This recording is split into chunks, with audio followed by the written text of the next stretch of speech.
RPP está invitando a candidatos a la presidencia de la República y también al próximo Congreso para escuchar sus propuestas. Esto con el fin de orientar a la población a elegir la mejor opción. Hoy tenemos como invitados a Susana Castañeda, candidata al Senado por País para Todos con el número 3. ¿Cómo está, señora Castañeda? Gracias por su visita. Bien, gracias a ustedes. Y al doctor Martín Salas, candidato al Senado también con el número 9 por Alianza para el Progreso. Doctor. Muy buenos días, Carlos. Muy buenos días. Carlos, lo interesante es que sus dos candidatos, Carlos Álvarez, que es candidato de la doctora Castañeda, y César Acuña, que es candidato del doctor Martín Salas, mañana se van a enfrentar en uno de los grupos del debate. Entonces mañana van a estar enfrentados Carlos Álvarez y César Acuña, candidatos de ellos. Eso es lo interesante. Es un adelanto entonces de lo que tendremos el día de mañana. Adelanto. Y van a estar también con José Luna en un grupo. Sí. Ese grupo está interesante, pero no tenemos aquí a alguien de Luna, entonces nos concentramos en ustedes. Bueno, a ver, usted, señora Castañeda, ha sido jueza, ¿cierto? Sí. Del Poder Judicial. El Muchísimo doctor Salas, tiempo. Sí, ¿cuántos años, disculpe, estuvo? He sido fiscal durante 10 años y luego jueza durante 23 años aproximadamente. ¿Y usted presidió un subsistema de el sistema de corrupción desde el año 2007 hasta el 2017, 2011 hasta el 2017, pero lo integré desde el año 2003. Quisiéramos escuchar, si es que usted es favorecida con el voto y llega al Senado, ¿qué medidas impulsaría, por ejemplo, para mejorar la administración de justicia en el país? Sí, tenemos la oportunidad, si llegamos al Senado, por la confianza que nos dé la población, dado un trabajo íntegro a lo largo de estos años, en primer lugar de buscar una justicia que sea rápida, porque ese es un reclamo ciudadano legítimo, entiendo yo, pero que tiene que estudiarse desde bajos aspectos, ¿no? Distintas medidas que se tienen que dar y sobre todo una reforma integral del sistema de justicia. ¿Qué medidas, por ejemplo, en concreto, en específico? En concreto, por ejemplo, el tema de la policía. La policía es el primer lugar o la fiscalía donde llegan las personas a interponer sus denuncias, a interponer sus quejas, o el Poder Judicial donde llegan desde las otras áreas. Entonces, lo que necesitamos es un buen trato al justiciable, de que ellas sean recibidas, por ejemplo, en los casos penales, recibidas las denuncias y se les dé pronta atención, y especialmente en el tema de inseguridad ciudadana, que está muy vinculada al tema de la impartición de justicia, que la policía cumpla el rol que le corresponde y que no participe en actos de corrupción conjuntamente con los sicarios y los extorsionadores. Usted también considera señora Castañeda, que en este Congreso se han aprobado leyes que favorecen al crimen. Sí, yo ya soy consciente y lo he estudiado bien. Un ejemplo de una, y muy concreto, por ejemplo, el tema de la colaboración eficaz, donde acá mi compañero que era fiscal ha visto todos los problemas que se generan cuando una persona quiere ser colaborador eficaz, que no es rápido, sobre todo en temas complejos, en delitos complejos, y se ha reducido de 8 a 12 meses el plazo que se tiene para obtener la información. Y sin embargo, la ley de crimen organizado otorga 36 meses para una investigación preparatoria. Doctor Salas, ¿usted considera entonces que hay leyes pro crimen aprobadas? Desde que salió la primera ley pro crimen, yo levanté mi voz contra las leyes pro crimen. Por supuesto que hay leyes pro crimen y eso tenemos que auditarlo desde el Senado. No solamente colaboración. APP firmó por ellas en el Congreso, ¿no? La bancada. La bancada, claro. La bancada. APP no, los congresistas. Ya vamos a hablar de eso también, pero un 8% del Parlamento. Quería preguntar de la misma forma que Carlos le preguntó a la doctora Castañeda por sus propuestas de reforma. Usted que ha sido fiscal supremo, ¿no? Supremo Adjunto Anticorrupción, sí. ¿Qué tenemos que hacer como una reforma rápida, urgente, para que en la Fiscalía ampliar el número de fiscales supremos y haya gente que elegir? Porque miren, pues ahora va a tener que ser Tomás Gálvez o quién, porque Patricia Benavides tiene unas serísimas acusaciones, Del Espinosa ya no está, Pablo Sánchez ya creo que ya no le da el cuerpo para volver a ser fiscal de la Nación y creo que no podría. Explíquenos eso, por favor. ¿Qué hacer para ampliar los recursos humanos para elegir un fiscal de la nación respetable. Ese es parte del plan de gobierno de Alianza para el Progreso. Parte de la reforma de la justicia es incrementar el número de fiscales supremos. Definitivamente, pues tenemos una Junta de Fiscales Supremos que la integran solamente 6 fiscales supremos y entre ellos mismos se reeligen y repiten el plato y vuelven a ser fiscal de la nación continuamente, ¿no? Lo que está pasando ahora. Que el día de mañana se elige al nuevo fiscal de la nación y lo más probable es que salga elegido el que fue mi investigado en el equipo especial Los Cuellos Blancos del Puerto, Tomás Aladino Gálvez Villegas, ¿no? Entonces, incrementar el número de fiscales es importantísimo, por lo menos un fiscal supremo que represente a cada región del país. ¿Para qué? Para poder darle mayor atención a la problemática y en el caso criminal. de Tomás Gálvez, que fue su investigado, ¿usted llegó a una fase en la que pidió una cantidad de años de pena para él? Lo que sucede es que cuando se trata de funcionarios aforados por mandato constitucional, la Fiscalía de Nación solamente puede investigar hasta el término de las diligencias preliminares. Cuando hay evidencia de que se puede pasar a la siguiente etapa, se remite al Congreso de la República y el Congreso de la República, dentro de mi observación, a manera de blindaje, le archivó los casos a Tomás que se habían remitido hacia el Congreso de la República, ¿no? O sea, no nos permitió pasar a la siguiente etapa, que era la etapa de formalización de investigación preparatoria, ¿no? Para Y mañana... donde tal vez la jueza Castañeda hubiera sido la que veía el caso. Mira, y hubiese sido una bendición, porque claro, no me puedo quejar yo de la actitud judicial de la doctora, ¿no? La doctora siempre fue muy objetiva y garantista, ¿no? Doctora Castañeda, sí. ¿Usted considera que o propondrá, si es que llega al Senado, una reforma del sistema de justicia de manera autónoma o con intervención inclusive política? A ver. O sea, ¿el Poder Judicial debe reorganizarse a sí mismo? ¿El Ministerio Público debe reorganizarse a sí mismo? No, yo considero de que si se debe llevar a cabo una reforma integral del sistema de justicia, debe participar los estamentos que están vinculados con ella, ¿no? Por ejemplo, en este caso de la ley orgánica del Ministerio Público que se ha presentado, considero que debió haber tenido otra representación y, bueno, aparte de las críticas que se pueden hacer de que ya no hay fiscalías especializadas, sino todo se vuelve fiscalía penal, lamentable para nosotros porque pensábamos que iba a haber fiscalías especializadas contra la corrupción y contra el crimen organizado y, sin embargo, ¿Qué ya... piensa de la Junta Nacional de Justicia? Ya no está y para concluir simplemente el tema que me había preguntado, considero que debe ser una reforma integral donde participen diversos actores. Nuestro candidato ha pedido una junta de notables donde estén personas representativas, pero además yo considero que sí, tenemos que tener las personas que están adentro una gran actividad y representación. Ahora, me dice qué opinión tengo de la Junta Nacional de Justicia. Lamentablemente, tengo que decirlo, que cuando hubo el problema de los cuellos blancos del puerto, que yo conocí porque estaba en el Sistema Nacional Anticorrupción y pude ratificar las prisiones preventivas que se dieron contra los cuellos blancos del puerto, lamentablemente hemos visto que esto no ha ido para bien, ¿no?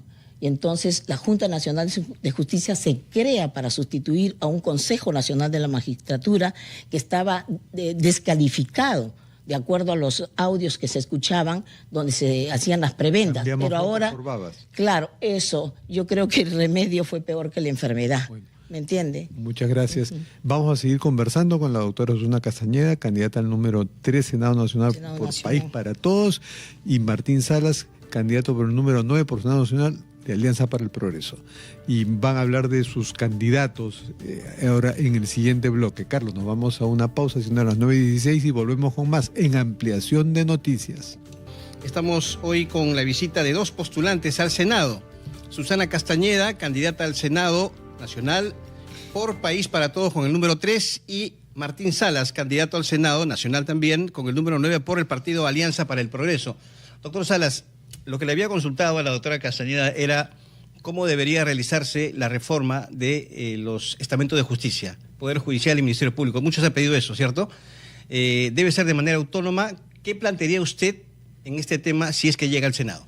Mira, definitivamente la reforma sincera de justicia necesita intervención política. Con eso no quiero decir que se intervenga el Poder Judicial al estilo de la mafia fujimontesinista, ¿no? no me voy por ese lado, sino simplemente sobre la base de lo que ya tenemos, ubicar aquellas falencias del sistema de la Administración de Justicia y sobre esas falencias generar procesos correspondientes, normatividad correspondiente para desaparecer las falencias, mitigarlas y reforzar el sistema de Administración de Justicia. Y ahora, mañana su candidato César Acuña va a debatir con el candidato de la doctora Castañeda, Carlos Álvarez, precisamente sobre el tema de corrupción.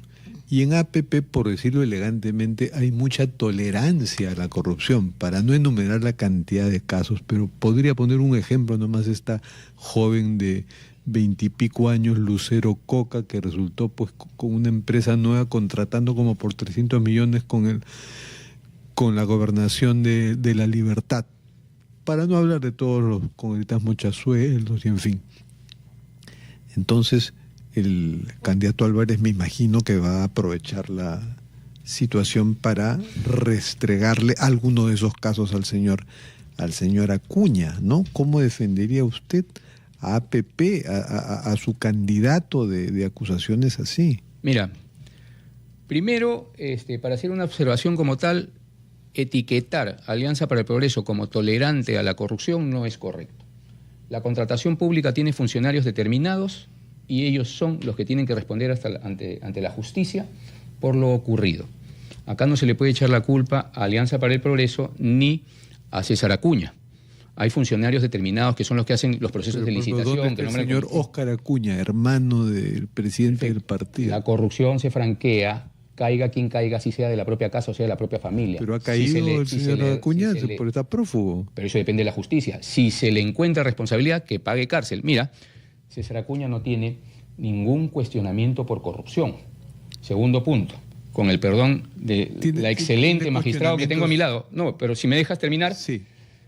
Vladimir Mesa, presidente del partido de Carlos Álvarez, tiene una acusación fiscal por 10 años. Empezó el debate. Por 10 años, ¿ah? Una acusación fiscal por 10 años por un supuesto desfalco al Estado en el consorcio Huaraz de 27 millones de soles. Presidente del partido de la doctora Castañeda. Sí. No lo quiero interrumpir, sino para que nuestros seguidores entiendan que es un debate. Yo tuve a mi caso, el caso denominado Los Diarios Chicha, donde la mafia fujimontesinista Alberto Fujimori desviaba los fondos de las Fuerzas Armadas hacia el Servicio de Inteligencia Nacional. ¿Ya? ¿Para qué? Para comprar los titulares de la prensa televisiva y escrita. Ese fue mi caso. En el interín de esa investigación y de ese proceso judicial, se tomó la declaración de María Angélica Arce. Y María Angélica Arce, entre otros, de la repartija del dinero que se le robaba a las Fuerzas Armadas para comprar los titulares, también manifestó que se pasaba un sobre mensual al candidato presidencial de País para Todos, Carlos Álvarez, por $10.000 mensuales. Entonces, por eso, con mucho respeto a la doctora, que es una excelente magistrada, me encantaría trabajar con ella en el Senado, ¿no? Me encantaría, pero hay que cantar las cosas claras, porque si se quiere vender que César Acuña es corrupto, no es corrupto, no tiene ninguna denuncia por corrupción. Perdón, hace la Contraloría General de la República determinó que en la gestión de César Acuña como gobernador regional de La Libertad hubo un perjuicio de 2.300.000 soles al Estado. Existieron irregularidades en el programa Procompite 2023. Eso está en investigación. Claro. Está en investigación y no está investigado César Acuña. Pero en la gestión de César Acuña. Está bien, pues él es el presidente. En diferentes gestiones, ¿recuerdan ustedes cuando justamente se compraron los titulares de la prensa escrita y televisiva? ¿Cuántos directores de televisión pasaban por ahí? Y con eso van a decir que algunos trabajadores de estos canales o algunos gerentes sabían de que se estaban comprando los titulares. No se puede etiquetar a la cabeza del equipo, ¿no?, por lo que hagan sus subordinados. Por eso dije tolerancia a la corrupción, o sea, es un cargo. Claro. Es un cargo que le va a hacer reflejo mañana. Y es por eso que se está investigando. Usted le ha hecho varios señalamientos respecto al candidato Carlos Álvarez, de la doctora Castañeda. ¿Cómo defendería usted a su candidato? ¿Cómo respondería usted, cree, a su candidato cuando el señor Acuña muy probablemente le va a recordar esos casos? Sí, igualmente como ha dicho Martín, yo lo que tengo que aclarar a toda la colectividad es que no solamente Carlos Álvarez, sino un conjunto de personas fueron sometidas a proceso penal. Aproximadamente 36. Sí, fue una carpeta bien gorda. Esa la llamamos los artistas de la televisión. Claro, ¿Por qué le digo lo llamamos? Laura Bozzo Porque y otros. yo fui una de las magistradas que integró el colegiado. Estaba la doctora Denise Vaca y también la doctora, ¿cómo se llama? Ahorita no recuerdo el nombre de mi compañera, éramos 3 Y entonces... O sea, usted ha juzgado a Carlos Álvarez. Claro, nosotros hemos estado en el proceso, en la acusación que dice Martín. Yo fui una de las que participó en el hecho de 36 personas y de acuerdo a las evidencias, la señora dijo que nunca vio a Carlos Álvarez en el CIN. Y la señora Arce. La señora Arce. La otra señora que era la colaboradora también dijo lo mismo. La pericia grafotécnica determinó que las firmas no correspondían a las personas a quienes se le enviaba el dinero. Y al igual que Carlos Álvarez y que Tulio Loza, fueron absueltas varias personas en primera instancia y yo di mi voto que Carlos Álvarez también debería ser absuelto, porque las pruebas que se actuaron en un juicio no llegaban a demostrar la imputación fiscal. Y cuando va a la Corte Suprema, por unanimidad, los 5 jueces de la Corte Suprema lo absuelven. Por lo tanto, esa es una acusación que ha quedado deslindada y constituye cosa juzgada inamovible. Yo quisiera terminar esta intervención preguntándoles a ambos cuál es la expectativa que tienen para el debate que comienza mañana entre los candidatos presidenciales. Doctora Castañeda. Sí, yo tengo plena confianza de que Carlos Álvarez va a hacer un gran papel, como ya lo hizo ante la Sociedad Nacional de Industrias promovida por el comercio, el evento. Él es una persona que tiene transparencia, que es nuevo en la política, que no va a cargar con la mochila de muchos actores políticos de ahora y que la gente lo quiere mucho. Eso de la mochila es una alusión al candidato del... Como lo quieran tomar, pero lo único que quiero yo hacerle recordar a la población de que este es un momento clave para el país, porque luego de tantos años que he sido magistrada y he conocido temas también vinculados a corrupción, creo que en esta oportunidad el Congreso ha tocado, pero ya lo más ha llegado a fondo. Y entonces no podemos permitir que las cosas sigan como están. Y yo creo que nuestro candidato va a sacar lo mejor que tiene de su conocimiento en relación al tema, porque ha sido... y conoce la problemática. ¿Ha tocado fondo el Congreso? Ya, lo que usted quiere es que le diga con aquellos que forman parte del pacto mafioso que todos conocemos. ¿Por eso forma parte de ese pacto mafioso? Todos conocemos por lo que escuchamos y por lo que vemos y por lo que se ha dicho en las comunicaciones. ¿Alianza para el Progreso? Considero que en vista de lo que ha pasado con Gerí, con lo que pasó con Dina Boluarte, con el tema de Balcázar, sí puedo llegar a esa afirmación. Doctor Salas, su expectativa por el debate de mañana y bueno. Ya, pero primero por alusión, el descarte. Por alusión. El descargo. El pacto mafioso existe en el Congreso, pero no es de Alianza para el Progreso, es de congresistas investigados por corrupción de todas las bancadas. Pero recordemos muchos de Alianza para el Progreso que ha presidido el Congreso. Por eso lo estoy diciendo, de todas las bancadas. ¿Ya? Ese pacto mafioso de congresistas investigados por corrupción lo que busca es el blindaje. Hemos visto y es evidente que han tomado las instituciones del Estado. El Tribunal Constitucional lo ha designado esta mayoría congresal. Esta mayoría congresal cuestionada por corrupción. La Defensoría del Pueblo lo ha nombrado esta mayoría congresal investigada por corrupción. Ese defensor del pueblo dirigió la comisión que nombró la Junta Nacional de Justicia. Eso es lo que vamos a auditar cuando Alianza para el Progreso llegue al Senado Nacional, ¿no? Cuando el pueblo le dé la confianza a Martín Salas. ¿Para qué? Para que esto no quede impune, señores. Porque mira cómo han tomado ahorita la Fiscalía, regresando a los investigados por cuello blanco del puerto y posicionándolo como fiscal de la Nación. Entonces, sí existe el pacto mafioso, pero no se puede etiquetar a Alianza para el Progreso, porque acá el interés es particular y propio de blindaje. Recordemos, y les vuelvo a repetir, César Acuña no tiene ninguna denuncia por corrupción y él no necesita blindarse de nada. Sin embargo, los congresistas investigados por corrupción sí lo necesitan. Ahora, ¿expectativas para mañana? Sí. Concreto, por favor, que nos gane el tiempo. Expectativas para mañana. Alianza para el Progreso, el plan de gobierno de Alianza para el Progreso ha sido catalogado como uno de los mejores, por no decir el mejor, de esta campaña electoral. Tenemos contundencia y solidez en cada uno de los temas a tocar y yo creo que César Acuña va a absolver de manera alturada. Obviamente, de repente si se distorsiona el debate van a pretender atacarlo con cosas distintas a los planes de gobierno. Vamos a seguir el bloque más con ustedes. Muy bien. Así gracias. Como mañana, que tienen como 4 bloques los candidatos. Así que Susana Castañeda, ex jueza, Martín Salas, ex fiscal, pero ahora ambos buenos abogados de sus candidatos presidenciales, por lo visto. Carlos, siendo las 9:32, nos vamos a una pausa donde oiremos mensajes de nuestros anunciantes y titulares y volvemos con más. Estamos conversando con 2 candidatos al Senado Nacional Susana Castañeda, ex jueza especializada en corrupción, que va con el número 3 al Senado Nacional por País para Todos, el partido de Carlos Álvarez, y Martín Salas, que va con el número 9 al Senado Nacional, él ha sido fiscal supremo, por el partido Alianza para el Progreso, y precisamente sus candidatos les toca en el mismo grupo debatir mañana y se van a mandar pues algunas pullas que nosotros estamos acá previéndolas y reproduciéndolas sobre, como el debate va a ser precisamente sobre corrupción, estamos previendo cómo va a ser eso. Y quiero preguntarles algo, señor Salas, que tiene que ver con el uso de la franja electoral, la publicidad. El señor Acuña está con una campaña intensiva en redes sociales dirigida a los jóvenes, ¿no? Que le ha dado resultado hasta ahora, puesto que es el candidato favorito en no es el favorito en todas las encuestas, pero sí en el grupo etario de 18 a 24 años. Y esto tiene que ver ser entrevistado por streamers muy, muy populares que le hacen entrevistas muy amables. Y allí como que hay cierta deshonestidad, porque se podría presumir que está distribuyendo dineros o dádivas a estos streamers para que le hagan preguntas amables. ¿Cómo usted cataloga eso? No es correcto, porque el tema de la franja electoral no se está utilizando para este tipo de campaña política. Sí, no es la franja electoral lo que le estoy hablando, es una campaña dirigida hacia el mundo digital. Es válido hacer campaña en redes sociales, muchos de los candidatos lo hacen, y para eso Alianza por el Progreso no usa ningún aporte del Estado por temas electorales, ¿no?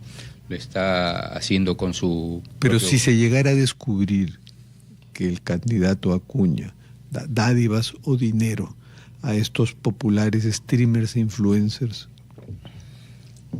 ¿cómo vería usted eso? No se está incentivando al voto, que es lo que tú quieres dar a entender, no se está incentivando al voto con algún dinero o beneficio particular, así que por ese lado está descartada esa hipótesis, ¿no? ¿Usted confía en que no les está dando nada a los streamers? No se está pagando para obtener votos, que es lo que tú quieres decir, ¿no? No se les estamos tratando de manera transparente. La cosa es que se les estaría pagando, como plantea Fernando, para entrevistas muy complacientes, ¿no? No, porque tenemos incluso tolerantes. Porque algunos... El candidato, perdón, no habla en medios tradicionales. Tenemos influencers que están postulando como candidato, ¿no? Entonces, por ahí viene el círculo social de apoyo a la candidatura y las invitaciones correspondientes para ser entrevistado. Porque no le hablamos de suspicacia nuestra, ya en muchas redes se denuncia esto, ¿no? Estas entrevistas demasiado amables, donde desde ya, no se le inquiere al señor Acuña con todas las cosas que podríamos inquirir. Y desde ya Alianza para el Progreso está en apertura para que se realice cualquier tipo de investigación, porque estamos actuando con absoluta transparencia, ¿no? No tenemos ningún límite al respecto de colaborar con quien tenga cualquier duda de esclarecer cómo se está invirtiendo en campaña política y de dónde está saliendo la inversión, ¿no? Quisiera consultarles un tema de coyuntura, si me permiten. Usted, doctora Castañeda, ¿considera que el Congreso debe darle el voto de confianza al gabinete actualmente, que va a acudir al Congreso? No sabemos cuándo todavía, ¿no? Pero va a acudir al Congreso a solicitar el voto de confianza. ¿Se lo debería dar el Congreso al gabinete ministerial? Antes de contestarle esa pregunta, si me permite, simplemente sobre el tema de las encuestas. Sí. Yo considero que el tema del voto joven, que fue el que aumentó hace poco en la encuesta, la estadística para Grosso y también para el señor Acuña, demuestra que hay mucho voto voluble de jóvenes que necesitan tener una coherencia y una firmeza para tomar sus decisiones, y que este día 23 estoy segura que Carlos Álvarez va a repuntar, y a pesar de que lo ha repuntado en esta última encuesta que ha llegado a 5.0. Ahora, respecto de lo que me plantea, en realidad el tema político que estamos atravesando es gravísimo, ¿no? Porque sale José Gerí, se nombra otro presidente, el señor Balcázar, antes de que se conozca que la señora, la premier, iba a ser dada de baja, podríamos decir, ya iba a juramentar otro gabinete. Nos encontramos con la misma coyuntura anterior, y a poquísimos días de las elecciones, porque en realidad ya falta muy poco y la entrega del cargo. La verdad, no sé hasta qué punto sea conveniente ya, dadas las circunstancias y el contexto político que vive nuestro país, que se niegue un voto de confianza en estos momentos, ¿no? Lo que sí debe haber es una gran fiscalización sobre lo que va a ocurrir de parte de estos nuevos congresistas, de estos nuevos ministros, pero lamentablemente también hay muchas fallas en cuanto a la selección de alguno de ellos. O sea, para usted, doctora, por una cuestión de estabilidad política hay que darle el voto de confianza. Lamentablemente no podemos estar como estamos. Lo que esperamos es de que en este poco tiempo que quede no se apruebe proyectos de leyes ni nada, sino que esperen que sea el nuevo gobierno el que lo haga. Doctor Salas. Pero es un gobierno transitorio de poca duración, ¿no? Entonces sería totalmente contraproducente generar inestabilidad política a estas alturas cuando ya no le queda nada de gobierno a a este nuevo gobierno, ¿no? En definitiva, pues habría que sostener este gabinete hasta que se juramenten las nuevas autoridades nacionales, ¿no? Bueno, muchísimas gracias a nuestros dos invitados de ahora, la ex jueza Susana Castañeda y el ex fiscal Martín Salas. La primera con el número 3 al Senado Nacional por que marquen la País carretera, para por favor, Todos. señor Vivas, El símbolo marcando es la carretera. Y en el caso de Alianza para el Progreso, que es el partido del señor Salas, el símbolo es una A y pedirá que marquen por su símbolo. Muy buena suerte a ustedes. Número 9. Ojalá los tengamos en el Senado a ambos. Gracias. Muchas gracias. Gracias.